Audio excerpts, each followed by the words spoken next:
لباس کے 3 مقصد ہیں۔ پردہ پوش ہو، دوسرا مقصد لباس کا موسمی اثرات سے اپنے آپ کو بچانا، اور وہ گرمی سردی مختلف علاقوں اور ان کے موسمی حالات کے مطابق میں مختلف علاقوں کے لوگ اپنا لباس اختیار کریں گے۔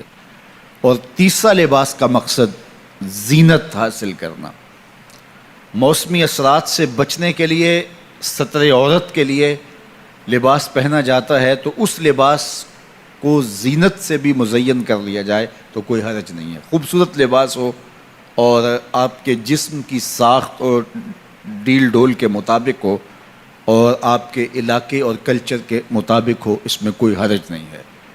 لیکن حج کا ایک ایسا موقع آتا ہے جہاں سارے لباس اتر جاتے ہیں اور 2 سفید کپڑوں میں، اور وہ بھی انسلے، حجاج کرام ملبوس ہوتے ہیں، لباس بھی ایک، لبوں پہ تلبیہ اور صدائے دل نواز بھی ایک، لبیک اللہم لبیک لبیک لا شریک لک لبیک ان الحمد والنعمت لک والملک لا شریک لک۔ ایک ہی صدائے دل نواز اور ایک ہی لباس اور ایک ہی طرح کے مناسک سارے ادا کر رہے ہوتے ہیں۔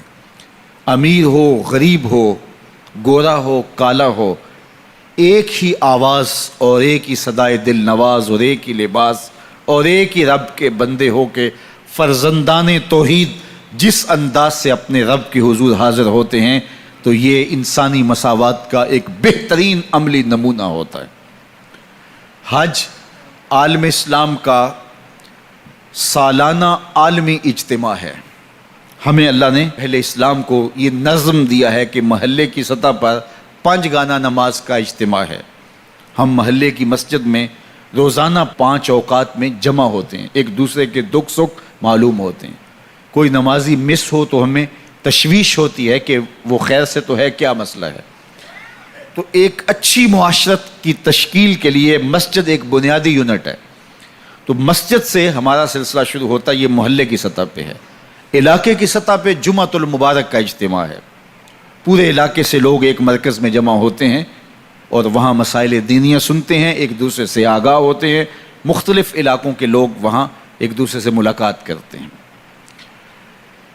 اسی طرح سالانہ اجتماع ہمارے 2 عیدین کے ہیں، جو کہ مسلمانوں کا ایک اکٹھ پورے شہر کی سطح پہ ہوتا ہے اور بہت بڑا انبوہ کثیر مسرت کا اظہار بھی کرتا ہے اور ایک دوسرے سے ملتا ہے۔ اور ہمارا عالمی اجتماع حج ہے، پوری دنیا کے لوگ وہاں جمع ہوتے ہیں اور آ کر کے وہاں ملتے ہیں اور ایک دوسرے سے مراسم پیدا ہوتے ہیں اور ربط پیدا ہوتا ہے۔ یہاں 5 گانہ نماز میں ہم ایک دوسرے سے تعارف بھی کرتے ہیں اور اللہ کی بندگی اجتماعی طور پہ بجا لاتے ہیں۔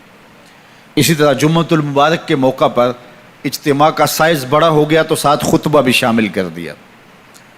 4 رکعتوں کی بجائے 2 رکعتیں کر دی گئیں۔ ظہر کی 4 رکعتیں ہوتی ہیں فرض، اب رکعتیں 2 کم کر دی گئیں، کوئی بات نہیں ہے، اس کی جگہ خطبہ شامل کر دیا گیا، چونکہ لوگ پورے علاقے سے جمع ہوں گے، ان کو کوئی میسج دینا ہے، لہٰذا 4 رکعتی فرض نماز کو مختصر کر کے 2 رکعت کر دیا گیا اور 2 رکعت کی جگہ پہ خطبہ جمعہ رکھ دیا گیا تاکہ لوگوں کو آگہی ہو، لوگوں کو شعور ملے، لوگوں کو علم کا نور نصیب ہو۔ یہ اسلام کا دیا ہوا نظم ہے۔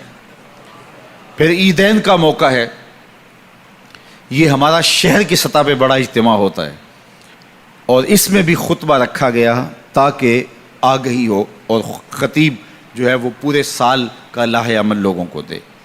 اور حج عالمی اجتماع ہے اور اس میں جو 2 رکن ہیں وہ طواف زیارہ اور وقوف عرفات ہے، اور عرفات کے اندر حج کا خطبہ ہے، اور جس میں امام حج پوری دنیا سے آئے ہوئے مسلمانوں کو ایک مربوط لاہ عمل دے گا، حالات کے مطابق امت مسلمہ کہاں کھڑی ہے، اس کو آگے جانے کے لیے انہوں نے کیا کرنا ہے۔